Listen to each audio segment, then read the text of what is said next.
Ladies and gentlemen, India is moving in a very crucial phase, an era which is known as Make in India, fueled by Startup India and Stand Up India. And there is one man behind this complete crucial phase because the world is looking towards it. And that man is none other than the CEO of NITI Aayog and erstwhile DIPP Secretary, Mr. Amitabh Kant with us. Welcome to Candid Conversation, sir. The first question, let's talk about Make in India itself, sir. It's a magnanimous program. You are the man behind it. My first question is, what has been achieved so far and what is left out to be achieved at this rate of moment? You know, the key thing is that India must become a manufacturing nation.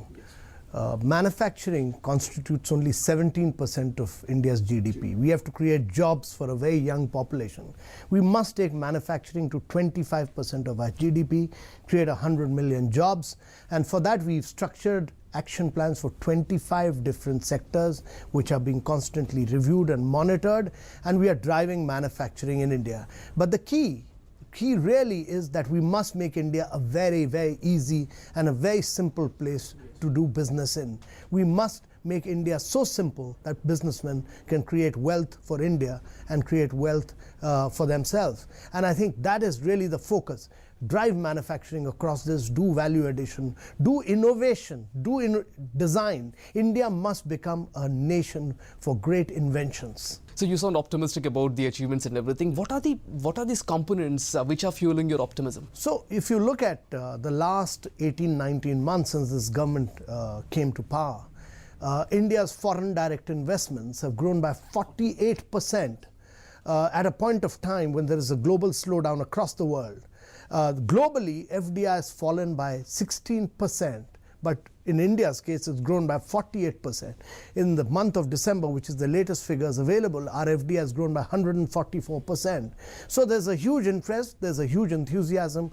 People want to come invest in India and drive manufacturing here. And that's really what's happening in India. Also, we are seeing a completely new enthusiasm and energy as far as young Indian startups are concerned. There's a new ecosystem, and these are young Indians who are driving a growth across several sectors. And to my mind, India has the potential and the capacity and the capability to become a great, great manufacturing nation. But the enormous contribution of Make in India, you explained clearly towards the GDP, but that is linked to the projects as well, and 7% of our GDP is stuck with the stalled projects. Don't you think that's a big challenge in There is. So, you know, if you look at the last 3 to 4 years, every single sector had got stalled. Mining had got stalled, coal had got stalled, there was issues around spectrum. Every single issue there was a complete standstill. What this government has been able to do is to get these sectors moving forward. We've moved forward on coal, we've moved forward on energy, we've moved forward on spectrum, we've moved forward on mining. Each one of these sectors have been revived. And I think what you will see in the next 2 to 3 years is a huge upsurge in terms of manufacturing, in terms of growth across these sectors. If industrial production has to grow, all these sectors must grow and blossom, and we must allow private sector to drive these sectors in a very, very transparent and competitive manner. One of the key things that's happened is that transparency has come in across sectors, and I think this will enable private sector to play a much critical role. You know, in the last 18 months, we've seen the highest level of awards of roads, we've seen the highest level of output in coal production, we've seen a huge, huge upsurge across infrastructure. In fact, our ports have handled the highest amount of cargo in this country. So all these sectors are seeing growth, and we need to the direction is absolutely perfect. We just need to continue the momentum. Sir, and there is also criticism on the flip side of the coin. Make in India, Skill India, Digital India, Startup India, Stand Up India. People say these are mere slogans, and they even say that these concepts have been deliberately glamorized. And in fact, they even show certain figures. They say that the results of Make in India, for example, have not been reflected so far in the corporate balance sheets. What do you have to say about all this criticism, sir? See, if they were just slogans, then there wouldn't be an action plan. And if there wasn't an action plan, there wouldn't be delivery. And if it was just a slogan, you would not have seen a 48% growth in FDI. So whenever things happen, there is bound to be criticism. We need to take this in our stride, just move forward, accelerate growth. the challenge for India is to grow at 9 to 10%. Let's not bother about criticism. Let's move forward with vigor and greater energy. And the challenge for India is that despite the global slowdown, India has grown at the rates of 7.5%. It's an oasis of growth across the world. We need to accelerate that. We need to have a sense of pride. We need to have a sense of optimism. Indians are too pessimistic at times, but we need to maintain our optimism. We need to just bash on regardless. So, but you're emphasizing on 9 to 10% of growth, but then given a situation where we have infrastructure roadblocks, stalled projects, cost overruns, time overruns, global slowdown, do you still see that India could move at that pace to grow around 9 to 10% in the coming years? If you look at the last 18, 19 months, all stalled projects have moved forward. The number of abandoned projects have dropped sharply.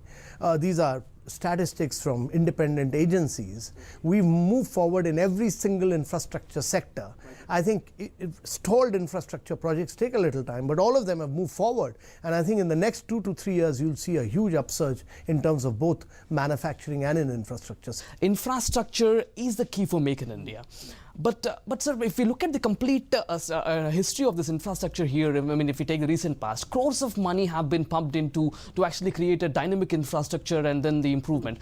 But still at this moment, India crave a dynamic infrastructure scenario and the improvement. What is the barrier in the complete infrastructure story, sir? What exactly should be the strategy to overcome this barrier? No, India has done very well. I mean, if you look at the airports in Mumbai, if you look at in Delhi, if you look at the kind of expressways we've created some top-class infrastructure. So India has the possibility and the potential to create top-class infrastructure projects. Our private sector players are really outstanding in this. But infrastructure projects require a lot of homework in terms of land, in terms of de-risking these projects with prior approvals and then putting them out into the market in a transparent manner. So the government needs to do that homework, and I think that's what's happening in the roads sector.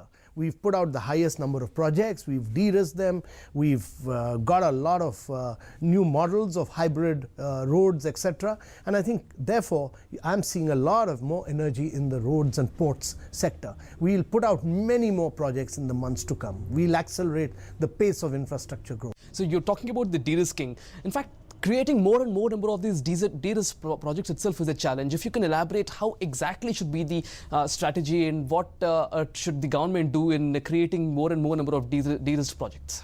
You see, my view is that it will be very difficult for us to do infrastructure projects without a very strong private-public partnership. Yes. We need private sector to play a very critical and a very major role in our infrastructure creation. But for private sector to come in and play that role, we need a lot of homework, a lot of structuring, a lot of approvals in place. In fact, no project should be bid out till about 95 to 90% of the approvals have already been housed in that special purpose vehicle. So I think we need to do a lot of homework at the government level in terms of taking all approvals in place, putting SPVs in place and then putting out into the market for a transparent bidding process. So many more roads are being bid out, many more airports are being bid out, many more ports are being bid out, and I think we are on the right track. So, and then talking about the Make in India Week itself, in fact, you've quoted in fact, you said that Make in India Week is once in a lifetime sort of an event. What change would people be seeing after this complete event? Now this event is over. Now what is that transformation which you would be seeing in Make in India? See, the key thing was to demonstrate India's manufacturing prowess. Yes. That was huge. I mean, across sectors, automobiles, defense, textiles, we demonstrated to the world that India is a huge manufacturing nation. Indians must have that sense of pride first and foremost. So India has done extremely well in manufacturing. Number two, it provided a platform where business to business, business to consumers, business to government could meet and interact. And therefore, over 15,000 meetings were held. We had almost 8,000 international participants. We had all the top Indian companies at one single point of place. More than that, I think all states competed with each other to market and promote themselves. And you saw the entire energy and vibrancy of India at one place in the Make in India Center. And I think the high point of that was that investors demonstrated that they're keen on India. Indian states demonstrated that they're keen to get investments. We all worked in partnership. I just want you to give some sort of an advice to the people. In fact, while we are talking about Make in India, you explained that so many sectors have been discussed in the Make in India week, and then you've proved the Indian prowess in these sectors. But then when I do some shows, when I talk to the economists and the industry experts, people would be emphasizing on Make in India towards auto sector and defense sector, only these two sectors. I mean, what would you have to say about other sectors? See, there's the hard power of India in terms of manufacturing. There's also the soft power of India in terms of tourism, in terms of culture, etc. And I think as India becomes a more modern nation, we need to push out many sectors of India, petrochemicals, chemicals, fertilizers. We need to push our textiles. These are job creators. We need to push our leather. We need to push gems and jewelry. We need to do a lot on food processing. India is the last giant economy just opening out. And I think in the next 3 to 4 decades, we'll see a lot of these sectors playing a very critical role. We will also see a lot of manufacturing, which will lead a logical consequence of that will be the process of urbanization. So we'll see many more people move to urban areas.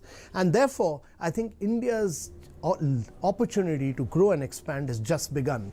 Indians need to be very sure that this is their opportunity for the next 3 to 4 decades, and therefore we need to drive many sectors with huge vigor and huge energy. So we spoke about Make in India with Mr. Amitabh Kant, and now we'll talk about Startup India as well. But before that, let's slip into a short commercial break. Don't go anywhere. Stay tuned.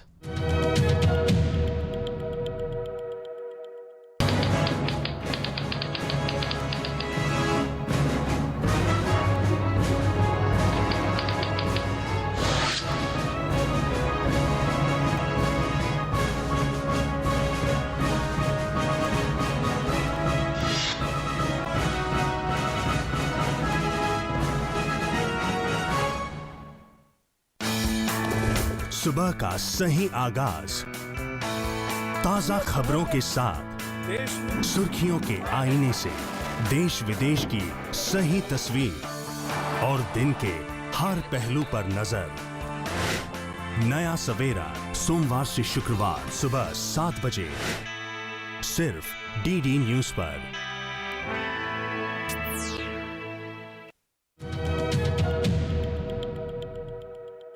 Welcome back to Candid Conversation. We have with us Mr. Amitabh Kant. So moving from Make in India to this Startup India initiative, indeed, how efficient will this campaign be, sir, to completely transform the entrepreneurship ecosystem in India in the coming days? No, I see a great enthusiasm amongst the young Indians. They all want to become job creators rather than job seekers. Young Indians want to do employment. I was talking to the IIT director in Mumbai. He said almost 35% of his pass out last year actually went into their own startups, or they joined startups. And therefore you have some unique demonstration of young Indian startups actually taking on established multinationals, not merely in the digital world, but also in manufacturing, in agriculture, in social innovation. All these sectors, we are seeing a different India. The young Indians have a spirit of enterprise. They have a spirit of innovation. They have a spirit of invention, which I've never seen before. So they are the ones who will drive it. And we need to just create the right ecosystem. And that is in terms of making it very easy for them to do their startups. We need to allow them exit, because there's no startup which doesn't fail. I mean, each one of them, whether you look at Bill Gates or anyone, Steve Jobs, all of them failed several times before they succeeded. So we need to ensure better exit. We need to allow easier flow of venture funds. We need to allow angel investors to invest. And I think the Prime Minister has announced a startup action plan which aims to do that. More than that, he has put education systems, incubators, angel investors, tinkering labs all together into a new ecosystem which will drive this ecosystem forward. Are you seeing this complete exit mechanism to be in reality, sir, in the coming days? Because the law is still, that bill is still in the parliament. So we have a bankruptcy law code, and that envisages that you could do an exit in 90 days, and I'm quite sure that bill will pass. The other challenge, apart from the exit mechanism which you were talking about, there was a situation earlier regarding the startup environment in India, and then taking that situation, many people say that it takes long process for the registration of the patents, and they even go to an extent to say that there are lack of incentives for research and development, and that becomes a bone of contention, and that is the major reason why many startups prefer to be domiciled abroad. What sort of a change would this complete Startup India campaign give, and what sort of confidence will these people be getting from this campaign? No, you're quite right. But one of the key things that has been done by this government is that you'll be able to register in one day, a startup in just one day on a mobile app from 1st of April onwards. Number two, we've put in place, on Prime Minister's direction, we've put in place a system where you will be able to do patent registration on a fast track for startups. They'll be able to do it on exactly the same time as you're able to do it in the United States of America or in Japan. And I think we've also created a panel of lawyers who will assist, support and facilitate them. Amazing. So that patent is, and then what about the situation about the research and development factors? R&D is very critical. Actually, one of the key things is that we need to support startups because a lot of R&D which is presently being done in the government is not being provided. Yes. What we've envisaged is that all the government R&D can be made available to the private sector to commercialize it. That's important. And the number of patents being registered by Indians is still very low. Yes. So we need to drive that. And actually Indian companies, Indian startups, Indian R&D institutions must register. So you're talking about, if we talk about Make in India, Startup India, the major the crux, the emphasis will be on the job creation and also linked to the skill development. I just want your analysis. Now at this moment, there are many workers who are skilled but still unemployed. So in fact, the Labour Bureau report, it says the rate of unemployment generating, who got trained and skilled unemployed is almost 14.5%, and that is a worrying factor. And do you think Make in India and the Startup India will be a solution to this factor? Exactly. The Prime Minister's whole intention of driving these campaigns and launching these campaigns is we have to find jobs for young Indians. Young Indians must be able to be job creators. But they're already skilled workforce who are unemployed. So as we grow, as we expand across sectors, what we find in India is a mismatch, that you have sectors growing, you don't have skilled workers. You have skilled workers in some sectors, there's no demand in those sectors. As the economy grows, as it expands, you'll have a lot of focus on skill, and essentially our objective is that every single skilled worker must be able to find jobs. So moving on, let's talk about the ease of doing business. India is currently at 138th rank out of 189 countries provided by the World Bank. So based on this rank, if we analyze in a layman's terms, if someone have to come to India to do business, India will be 130th destination. And Prime Minister Modi's, rather we frame it, the investment diplomacy when he goes abroad and then talks about inviting people to come to India. It worked, but still looking at this ranking at 130, how do you see, how many DIPP initiatives, how many Amitabh Kants we require to get this rank even much more better, and then we get more and more investments? No, I don't think we need, we are 130, but the whole government's energy is devoted towards making India a very easy place. India had made itself a very complex, very complicated and a very difficult place to do business in. Yes. Last 68 years, we've added only procedures, rules, regulations, forms which nobody can read. We've treated every single businessman as a criminal till he proves otherwise. Now, you can't change a legacy of 68 years in 1 year. We are on track. We've jumped up 12 positions, we're 130, but as we go on, we are absolutely clear that the track is right. We've created a huge sense of competition among states.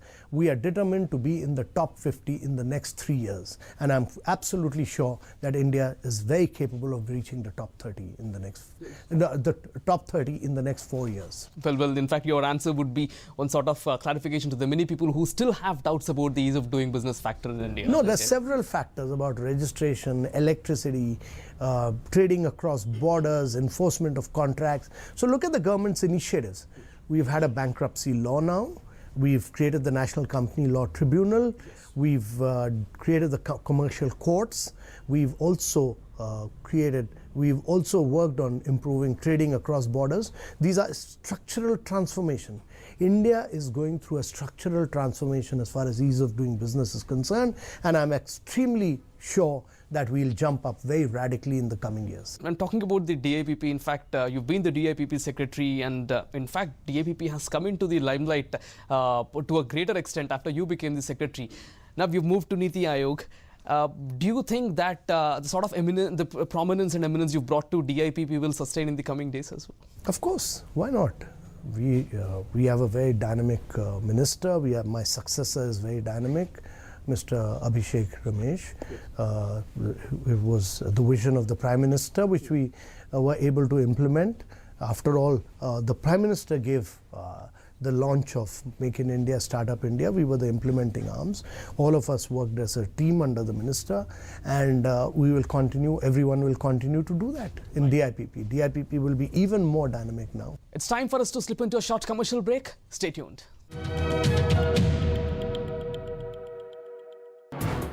हर दिन बदलती खबरें, हर पल बनती नई सुर्खियां, खबरों की रफ्तार के साथ हर दोपहर दुनिया की ताजा तस्वीर, दोपहर समाचार रोजाना 2 बजे सिर्फ DD न्यूज पर।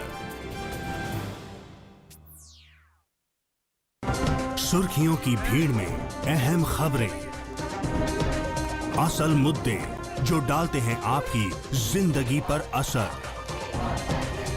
दिन भर की हर बड़ी खबर का बेबाक विश्लेषण, सच, सटीक, संपूर्ण। न्यूज नाइट, सोमवार से शुक्रवार रात 8 से 10 बजे सिर्फ DD न्यूज पर।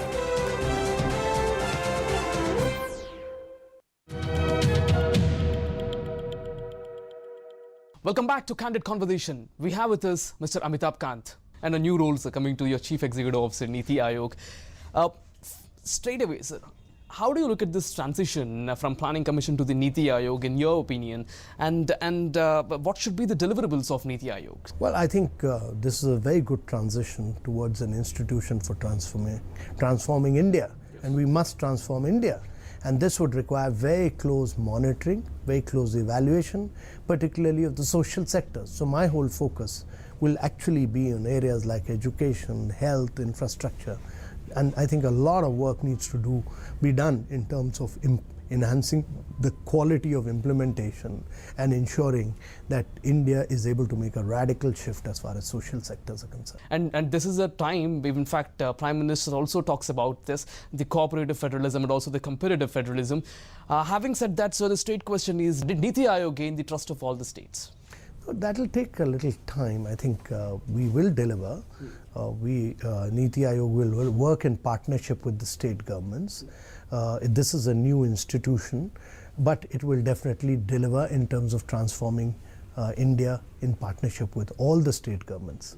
And what role must NITI Aayog play, sir, according to you? Should it be an executive body or consultative body or a regulatory body? How do you look at this? I think it should be a developmental body more than anything. It should think ahead of its time. It should be a very powerful think tank creating new ideas.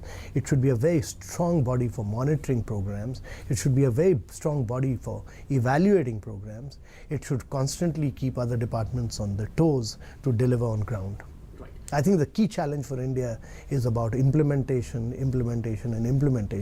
and I think that's what the NITI Aayog should really do, such strong monitoring that it leads to better implementation. And so finally, 2 questions clubbing. What message would you be liking to give to the young officers who are coming, and also to the people who raise questions about the growth of India? First of all, Indians must be extremely optimistic. We are growing at rates, 7.5%, 7.4% is a very high growth rate in the midst of a very, very subdued economic atmosphere across the world. Secondly, I think we've initiated a number of new programs which are totally on right track, right direction. We must continue to push them. Thirdly, Indians must be extremely, extremely optimistic. Yes. India is the last giant economy opening out into the world. We've just started our spurt of growth. We need to sustain this over the next 3 to 4 decades. I think India is going through a structural transformation, and this structural transformation will start giving you results in 2 to 3 years' time. And once you've been through that transformation, then you will have sustained growth over a long period of time. You are moving from a very highly subsidized based economy to an economy based on productivity and efficiency. And our focus must remain constantly about enhancing India's productivity, enhancing India's total factor productivity and India's efficiency. At the end of it, India can jump and sustain this 9 to 10% growth rates only if India is a very efficient economy. India must become a very productivity-oriented economy. Every single country of the world which has grown based on productivity, and that's the key focus. But all Indians must remain very optimistic. This is our opportunity and we must seize it. Absolutely. So that is Mr. Amitabh Kant, who is the Chief Executive Officer of NITI Aayog, who said Indians should be optimistic because it is the bright opportunity what India has, and we will be growing at a tremendous growth rate indeed in the future. So Indians should remain optimistic and be confident about the growth. Well, thank you very much, sir, for giving your time. Thank you. Thanks for watching. Stay tuned to DD News.